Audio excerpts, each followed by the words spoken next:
And welcome to By the Way, our podcast at Broadway Baptist Church, where we, the ministry workers, directors, pastors, friends, volunteers, whoever we can find to sit in front of a microphone, are here to help you parents figure out what are your kids doing in Sunday school and how can you apply that to your family worship and family devotion times.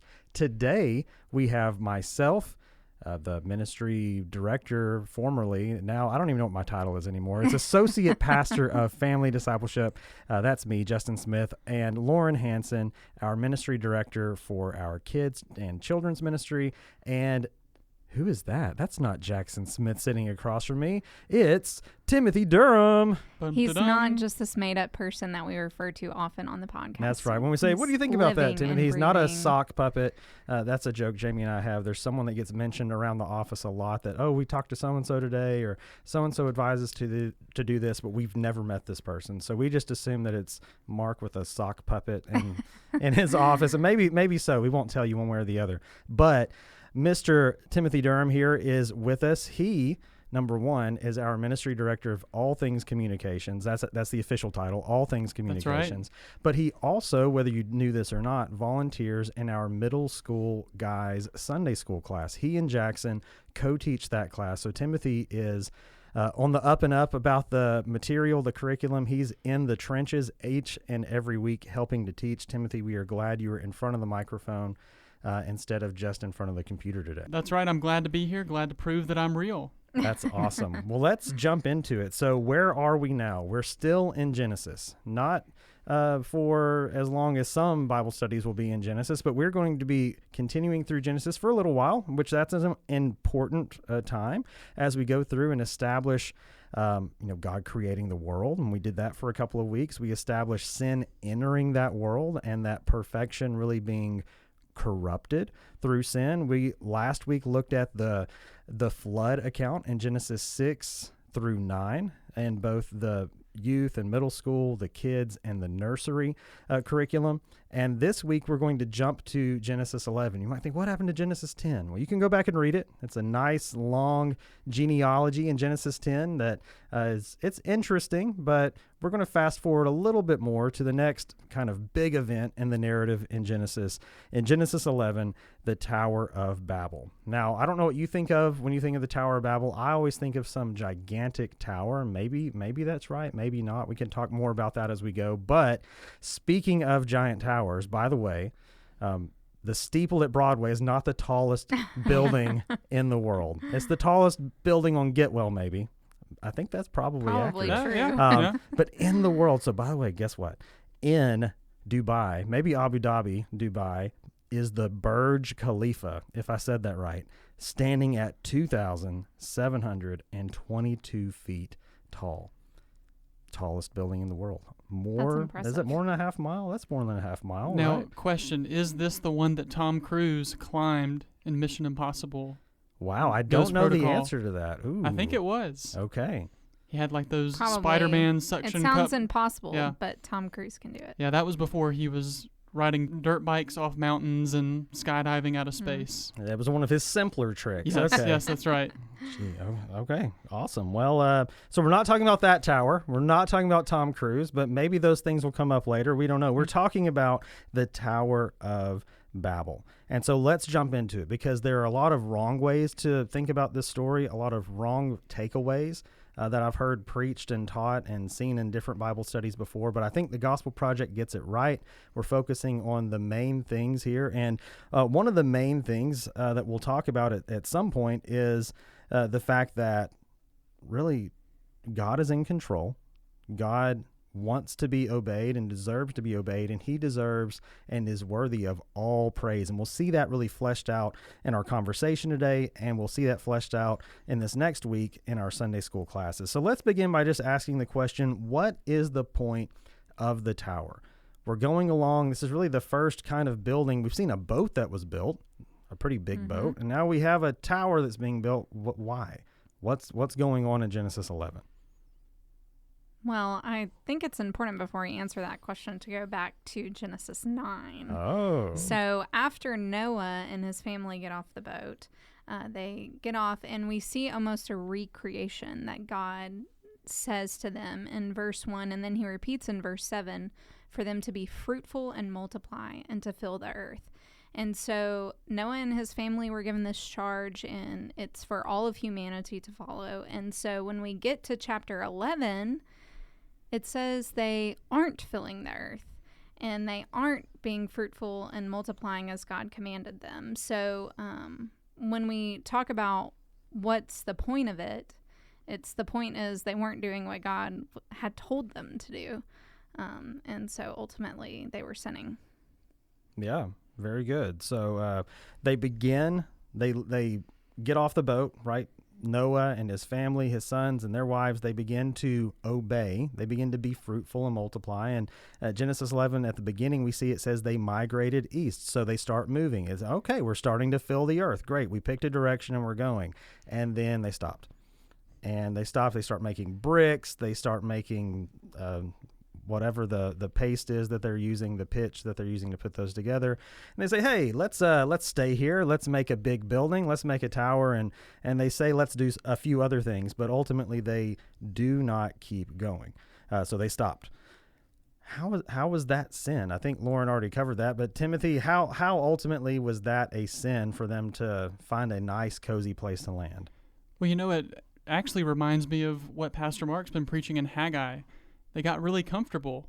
It was easier to stay. They felt that security, that safety, and they started to think, maybe we don't want to exactly go and fill the earth with God's glory like he asked us to, like he commanded us to do. So it might not seem like this egregious sin on the surface for them to say, no, we just want to stay and be unified in one place. But when we look and realize, no, God commanded them to go, but they sought comfort, they were seeking security, and so that quiet rebellion ultimately led towards a much more severe sin. Yeah, very good. So it looks like maybe on the surface level reading of, oh, well, if I just pluck out Genesis 11 and start reading, this is a really weird idea that God would do what he's going to do and confuse the people and change their languages, all because they wanted to build a tower. But if we go back to Genesis 9, which is really in some respects a re-giving of the same command that God gave to Adam and Eve in Genesis 1, the people were told to be fruitful and multiply. And I like what you said, Lauren. This predated any sort of Mosaic law. It predated any sort of Davidic covenant. This was given to all the people of the earth at that time. When it was Adam and Eve, it was given to all humanity. When it was Noah and his family, it was given to all humanity. So there's no reason for us to believe that we should stop being fruitful and multiplying and fill the earth. And some people would get on their soapbox and say, no, there are too many people, we have to stop. But I think in recent years, we've seen scientists, even those that wouldn't necessarily approach their profession from a spiritual standpoint, realize, people aren't doing this. We need to hit the panic button. There aren't enough people having kids, and we can't replace an aging population. And that's kind of all over the news. So, when you hear those things, just rest assured that God has a solution for it, and it's in the obedience to the command that he gave a long time ago that we see people even had trouble with at that point. So the people are supposed to be fruitful. They're supposed to multiply. They're supposed to fill the earth, and they're not doing all those things. I was telling Timothy earlier that I had the opportunity to sit under Mark Dever preaching over Genesis 11. He preached over Genesis 11 for an hour when the church sent me to the 9 Marks Weekender earlier this year, which was pretty cool. And so being able to go through those notes that I took and compare them to what's taught in the Gospel Project lesson was pretty awesome. One thing he said was delayed obedience is disobedience. And I thought, wow, that is such a profound statement. And that's something that I have to remember myself, but I also have to remind my kids of. When I think of, not only do I want you to listen, but I need you to listen when I ask you to do something. And I also want you to do it the right way. And so this is just an example for us as parents to really look at and say, God also has these same standards of not just listen with we'll say listen now with a happy heart instead of waiting, but we want them to do the right thing, do it at the right time, and do it the right way. And God really lays that out for the people in Genesis 11, and they don't do it. And so one point that we will see in the youth lessons, in the middle school, and the high school lessons under this kind of idea of why was this sin, or what was happening around this time, is that sin lures us into rebellion. Timothy used this phrase, quiet rebellion, because the people don't say in the text, hey, we're rebelling against you, God. But they obviously are. God gives a command, he gives a requirement, and the people aren't meeting that. Another quote from a sermon that I listened to, Babel represents organized rebellion. And so it's not that the people just all of a sudden woke up one day and decided, hey, we're not going to do this. It tells us how they started to make bricks. They had this process where, hey, and now we figured out how to put them together. This wasn't just an overnight grassroots rebellion. It's something that was planned, that they thought out. And even though it's not recorded in the text that it says, hey, we don't want to listen to God, they had made up their mind and they had decided to do something else. What about this? Were the people really trying to reach heaven with the tower? Have you ever heard that taught before? That people were trying to build a tower so big that they could finally climb to outer space and get to God? I have heard that taught. And that's right? They're trying to find God on the moon, and so they wanted to build a big tower. Incorrect. Incorrect. Not quite. So no, they weren't trying to build a tower that reached heaven in terms of actually reaching heaven. That's kind of a phrase that we would say is standing for really tall. Now, how tall? We don't really know. It doesn't really matter. It was tall. And so I don't know what tall was at that time. Whatever it wasn't what they were supposed to be doing. Now, does that mean that God hates tall buildings? No. Tom Cruise better hope not. Yeah, probably not. It had nothing to do really with the size of the building. It's the fact that they were stopping and putting all their effort and energy into that at all, right? The building is what they put their focus on. That's not the sin itself. The sin is not obeying that pretty simple and straightforward command that God gave. But that's not all they did. It wasn't just the fact that they didn't keep going. There's something else that they say. Not just let us build a tower, but there's something else pretty early in Genesis 11 that they say that's a problem too. Lauren, what do we find pretty early in Genesis 11 that we think, that doesn't sound right? Yeah, so if you look at verse 4 in Genesis 11, after they say, let us build ourselves a city and a tower with its top in the heavens, then it says, and let us make a name for ourselves. And so here we see the people not only disobeying God in their actions, but also disobeying them in their heart posture. They're no longer wanting to worship God as God. They're wanting to worship themselves and almost put themselves at this God position. And I mean, that's one of the questions we're talking with the kids about. Who is God? Well, God is our creator and the king of everything. And if you were to ask the people at Babel, who is God, they would say, well, he's not my king right now because I want to be the king. And so, and how often we do that as well. So, just speaking in that lane, that's kind of the kids' main idea this week is God is great and deserves all worship. So we shouldn't be worshiping ourselves or worshiping other idols in our lives, but only God. Yeah, very good. So they try to make a name for themselves. Obviously, there's kind of this implicit prideful movement by not obeying God. And then it gets very explicit where they say, let's make a name for ourselves. We're going to do this apart from God. We're going to build a tower. We're going to set up a space where we can really worship our own achievements, do our own thing, make our own rules. And that's what they decide to do. And, this really follows that same trajectory of sin that we thought would be eradicated with the flood. Wrong. Here it is again. Right? The sin was actually in the boat, right? The intruder is in the house. The call came from inside the house. And so Noah gets off the boat, sin's still on the earth. His family begins to be fruitful and multiply, sin is still on the earth. They begin to migrate east, sin is still on the earth. They build this tower and decide to make a name for themselves. They are actively rebelling against God. And in this prideful moment and a prideful movement, they've decided that they want to make a name apart from God. Right? Instead of giving all glory to God, they want to take that glory for themselves. I love that the main point for the kids is God is great and deserves all worship. And we need to make sure that we understand that in our lives too. How can we point everything we do and really tailor everything we do so that it's making a name for God and not making a name just for ourselves. So, it's something I can do with my own kids this week is think, okay, they have goals, they have aspirations, they have hobbies, they have desires. How can they think about those against the idea that God deserves all worship? Are they thinking of how they can worship God through basketball because they love basketball? Are they thinking of, and I know the answer to this is no, how they can worship God through playing Fortnite? No. And so maybe we need to rethink that a little bit. Or whatever else the time is that we're doing. Are we trying to make ourselves great? Are we trying to set ourselves apart?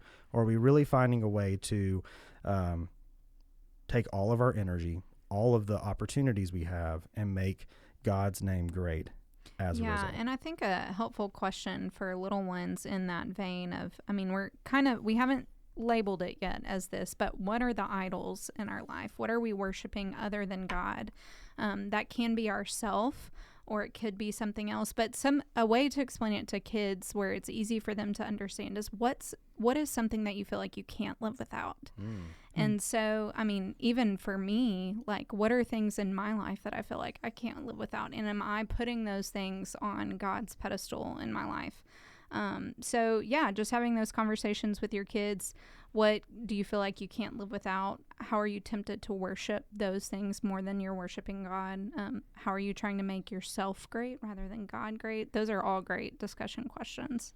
Well, for our middle school and high school age kids, this is such a timely, relevant message, because when you look at the world around us, whether it's at school or on social media, pretty much everywhere they find themselves, they're being told, you've got to make a name for yourself. You've got to seek your own glory. That's the messaging of the world. That's the message that teenagers are facing today. So we have to teach them and remind them, okay, are you going to play basketball? Are you going to do whatever, fine art, band, or whatever it is that you are seeking? And I don't think any of us are saying don't pursue excellence in those things. No, excellence. Christians should be excellent of all people in the things that we do, but we do it for a very different reason. We have a different motive. So I hope that we can encourage our teenagers and even, of course, our kids and little ones this week, but especially those kids that are getting older, starting to develop the things in life, basketball, football, sports, academics, whatever it is that they're starting to really hone in on and pursue. Remind them, okay, are you doing this for the glory of God, or are you doing this to make a name for yourself? Wow, what a great question. And that's something that we definitely have to ask ourselves sometimes, but certainly our kids. It reminds me of something that happened with one of my kids who went out and tried out for a basketball team. And, I don't think he made it, which was fine, no big deal. But one of the weird things that happened during the tryout, the guy that was running the team wanted all of the kids' Instagram handles. Now, these kids were like 12 years old. He wanted all their Instagram handles to figure out what their brand is. And I thought, what? Yikes. This is the weirdest conversation I've ever heard. And obviously we said, well, our kid doesn't have an Instagram account because he's 12. And that's neither here nor there. Maybe some of you listening, your as parents do have kids that have Instagram, but that's this idea of your brand when you're 12 years old. That's what we're being taught. When I sat on an admissions committee for a local university, and I remember reading an application where someone, their aspiration after college, they wanted to come to college, study something for 4 years so that they could be an influencer. Yeah. Really weird stuff going on. And so we have to make sure that we're not pointing that line on ourselves, or not our light on ourselves. We're not trying to build a brand or just becoming some sort of personal influencer, but we're making God's name great because he's the one who is worthy. So that's what's happening. So we have kind of the reason the tower's being built, the reason that this is a sin, and kind of the side effect of them stopping instead of fulfilling God's commandment. They begin to sin more, and ultimately it leads to active rebellion, trying to heap praise onto themselves. And so that helps us to answer somewhat immediately the next question: why does God confuse the people? So we know how, right? We have this idea of Babel, or languages. God is going to strike the people, not dead, though he could have, because they were being disobedient, Right. But he strikes them with different languages. And so why does God confuse the people and confound their languages? Well, we've kind of answered that, right? Because they are disobeying, they're in disobedience. He's not worried that the people are going to build the tower tall enough to reach his throne in heaven. one thing in the text that I think that Moses, the author, is maybe kind of maybe there's a little bit of sarcasm there as he talks about, let's see, what verse is it, where he talks about how God had to come down to view the tower. Obviously, God is everywhere. He's all present. But Moses uses that language, giving God human characteristics, saying, oh yeah, they thought they were building this super tall tower that was going to reach the heavens, and God, who resides in the heavens, he had to come down to even see it. So Right. Just to show how short we fall, even when we, attempt in vain to glorify ourselves. Yeah. Well, and it's very similar to something your little kids can understand, your preschoolers and grade school kids, of like, when mom and dad are getting onto you, often we kneel down and squat to get on eye level with our children when we're having those conversations. And we're like, okay, we can do this the easy way or the hard way. But either way, you are going to obey right now. And I sense in this passage, that's what God is doing. He's getting on their level and he's like, okay, we can do this the easy way or the hard way. And y'all are choosing disobedience. So obviously there's got to be a punishment that comes with this to get you on track. Yeah, so God steps down from being high above all of his creation to see their Tonka building that they've created, their little mega block set. And it says nothing they propose, so God speaking, nothing they propose, speaking of these people building the tower, nothing they propose to do will be impossible. Well, meaning that, not that they would literally be able to accomplish anything because they built this tower, but what have the people set their mind on? They've set their mind on sin, they've set it on rebellion, and they will want to continue sinning, continue rebelling, and continue getting further and further and further away from God. I mean, this is the beginning of the next flood account, essentially. If God doesn't do something here to correct the people, even in punishment, then it's going to lead to everyone disobeying, falling deeper and deeper into rebellion, into sin, and into struggle. So the next subpoint we have for the middle school and high school is that our rebellion, humans' rebellion, can't stop God's will. God told them to be fruitful and multiply. He told them that multiple times back in Genesis 9. They stopped. They thought they were going to do some big, great, grandiose things, and God's will not be thwarted. And so he changes their languages, right? There was no Duolingo, I don't think, at the Tower of Babel or Google Translate or whatever else. All these wonderful things that we have now where we can communicate with people across countries, across cultures. They didn't have that, and so they figured out pretty quick, well, I don't understand you people, but I do understand you other people, so let's go do our own thing. And everyone starts to do that, and lo and behold, what happens as a result? They scatter. They scatter. And fill the earth. They scatter out and they fill the earth, and God's will, his command, his desire is ultimately accomplished. Not the easy way, right? So God bends down and says, are we going to do things the easy way or the hard way? They choose the hard way, and now we have however many different languages for the last few thousand of years. Yeah. There we go. Yep. So that's kind of the big story. Those are the big subpoints that we're going to kind of talk about. What are some takeaways? What are some things that we can bring home to our kids, to our families through Genesis 11? We might ask this question. What do we learn about God in Genesis 11? Well, certainly we learn that he's in control, right? He's in control through all of the situation, all of the sin, all of the rebellion. He is to be obeyed. When God gives a command, he expects that people are going to follow it. And so we see that certainly as early as Genesis 1 and 2 and 3, and we've already seen the side effects of sin when people didn't obey before. But here, this command, God wants people to continue to obey that.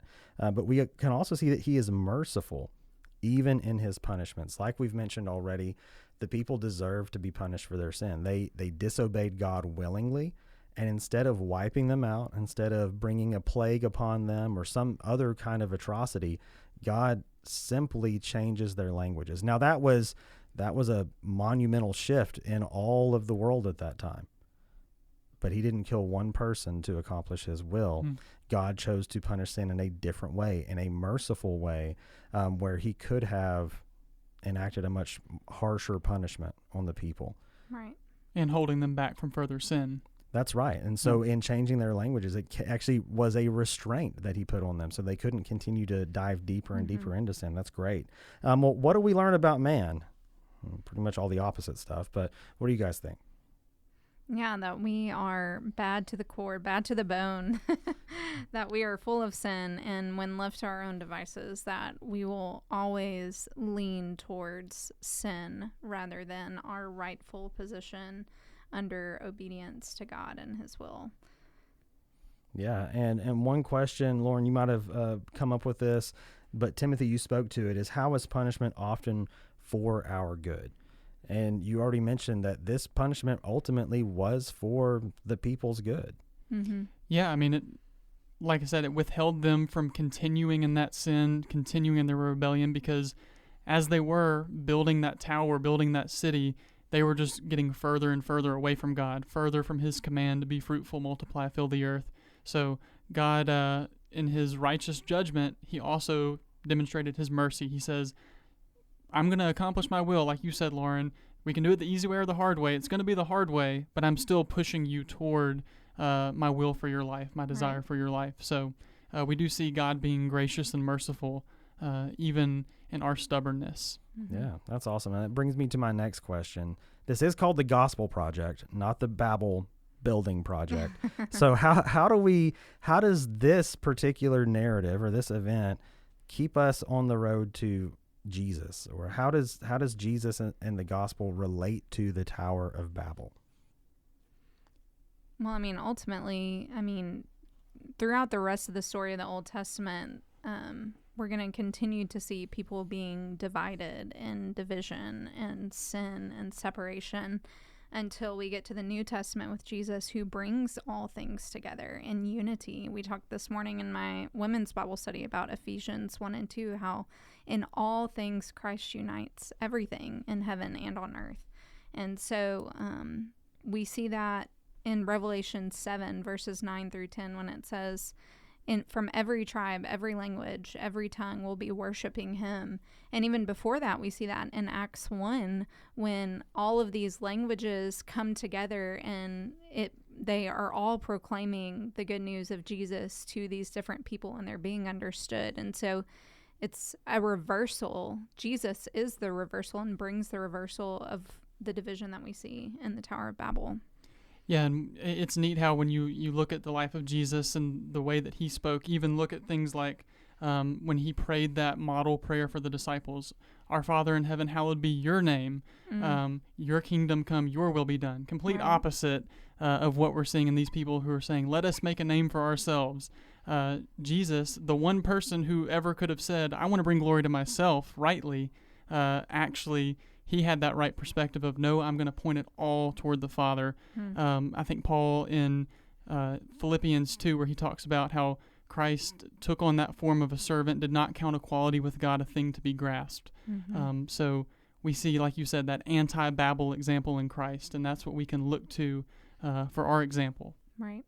Yeah, that's perfect. So this week, as you're having conversations with your own kids and your own family, maybe you can ask that. How can we model what Jesus modeled? How can we really live that out and make sure that we are worried about God's glory, His will, His commands, what He desires, more than we're worried about those things for ourselves? And we can praise God that He has sent Jesus to really rectify that divide that we live in. We were divided. We were set apart. We were cast away from Him because of our sin. And Jesus has made a way back to perfect fellowship with God through the cross. Not just for us, but for people from, like you said, Lauren, every nation, every tongue, every tribe, every people group. What an amazing thought that is. And so, no, we don't need to be scared of tall buildings this week. No, we don't need to be scared of Duolingo or Rosetta Stone, but we can glory in the fact that God is in control. He's deserving of all praise, and He is bringing people to Himself from all of these languages that God Himself created through Jesus Christ. What an amazing thought, and I hope that you will continue to have those discussions with your family, by the way.